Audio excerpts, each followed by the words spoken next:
لال لکیر محکمہ مال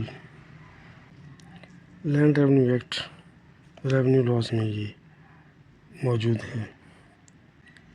لال لکیر ریڈ لائن، اس کا ہسٹوریکل بیک گراؤنڈ کیا ہے اور اس سے کیا مراد ہے، اس کا مقصد کیا ہے۔ یہ اولڈ آبادیز کے بارے میں ہے اور اس میں اونرشپ آف دی آکوپینٹ یا پوزیسر نہیں ہوتی اور نو رجسٹریشن آف سیل ڈیڈ اور mutation entry in the revenue record. اب اس کا ہسٹوریکل بیک گراؤنڈ دیکھتے ہیں کہ جب برٹش سب کانٹیننٹ میں وارد ہوئے تو انہیں ٹریولنگ کے لیے جگہ جگہ پھرنے کے لیے اپنے سرکاری فرائض کی انجام دہی کے لیے پھرنا پڑتا تھا اور پھرتے تھے۔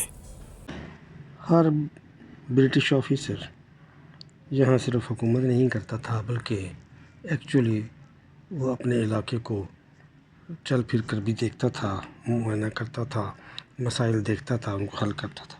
تو ان کو میپ کی ضرورت پڑی ٹریولنگ کے پرپسز کے لیے، تو کیسے وہ اس کو حل کرے۔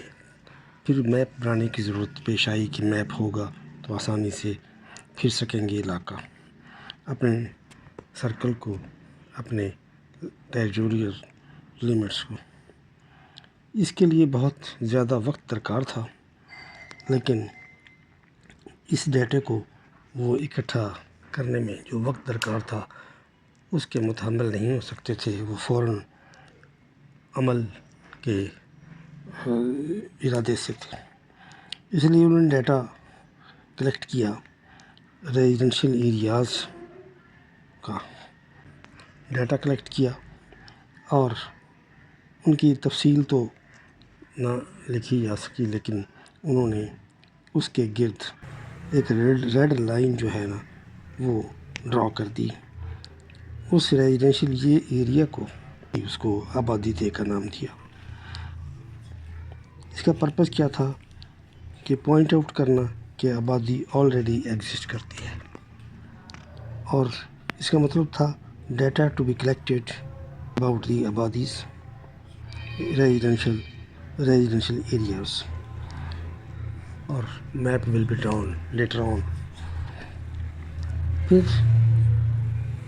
ابھی تک تو اس کا ڈیٹا کلیکٹ نہ ہو سکا، اور نہ ہی اس کی رجسٹریشن ہوتی ہے سیل ڈیڈ کی، اور نہ ہی ریونیو ریکارڈ میں میوٹیشن انٹر ہوتا ہے۔